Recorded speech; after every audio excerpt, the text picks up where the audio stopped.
Hi, my name is Jessica Harrell, and I've invited Samara Lehman. and she is a sped teacher at our school. I decided to do an assessment that is going over one of our national health education standards of the standard is 1BN105, and it's to discuss real-world cybersecurity problems and how personal information can be protected. And another one is describe the relationship between healthy behaviors and personal health. There's also another violence prevention, healthy behavior outcomes. That V3 is avoid bullying, being a bystander to bully, or being a victim of bullying or cyberbullying. So I decided to give my students a Google form on bullying and cyberbullying after we had watched a couple of videos and after I taught a lesson. And we are discussing one student that has an IEP in my classroom, in our classroom, and we're discussing how they did on this Google form. So one of the questions that first goes over that where we're seeing a little bit of a disconnect is, what does cyberbullying mean for the student? And the student said it means an app that you get that you're getting teased. So we see already that there might be a disconnect there, right? Mm-hmm. And especially if they already have a cell phone, we want to make sure that they understand and are clear with what that means so they can use it properly in the real world. Right. Yep. And then another one was, what are some reasons why people bully or cyberbully others? And the student said, because sometimes they want to do it just because. So she didn't really give details to that, to that answer, when there was details given in the lesson. So I wanted specific details. Another question that she got incorrect was, explain 2 ways that you can protect your personal information online.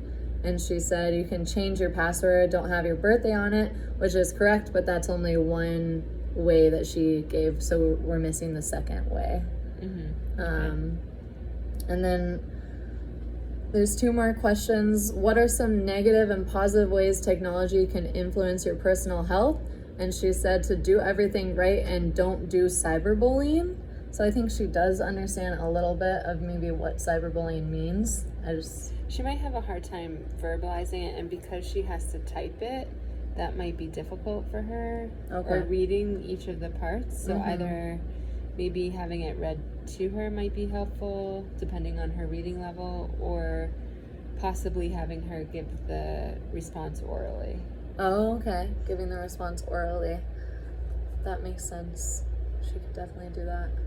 Okay. And the last one is, how can your peers influence healthy and unhealthy behaviors? She said, you can do the right stuff, or you can be unhealthy and do the bad stuff. So I think she recognizes that what healthy and unhealthy means, but she doesn't necessarily know what kind of behaviors. And again, it could be back to that being able to verbalize it in written expression, plus typing might be a little bit more challenging for her. So maybe having that opportunity to give an oral response might be more helpful. Okay. For next time.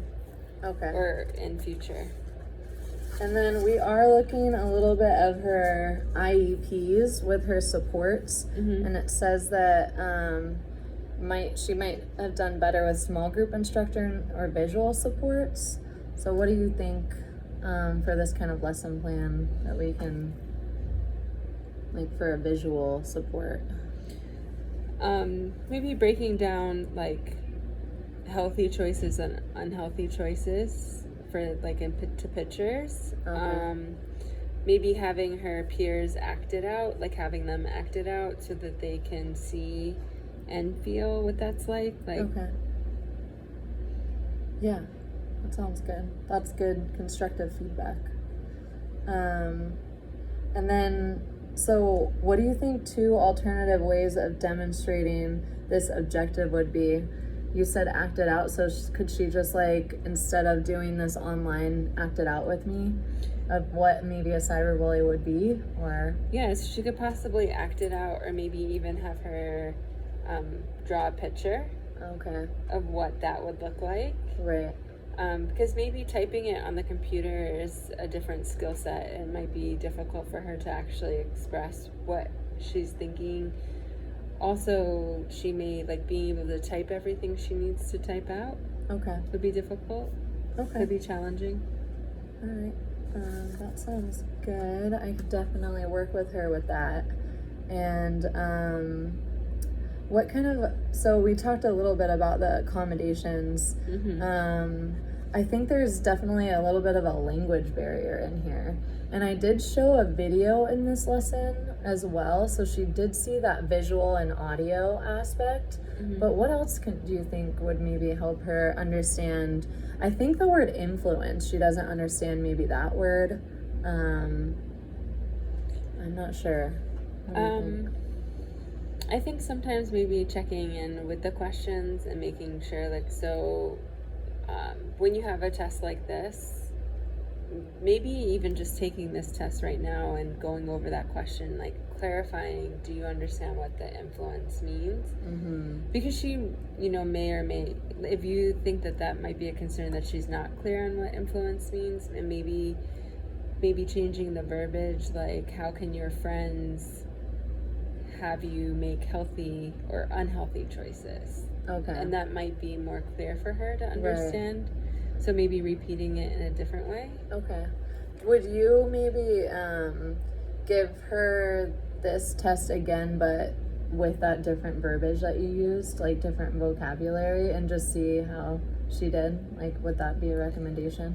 I would definitely try it, because it seems like she does have some level of understanding on the topic. It might be those words that are preventing her from being able to do it and complete it. So yeah, definitely I would give that a try.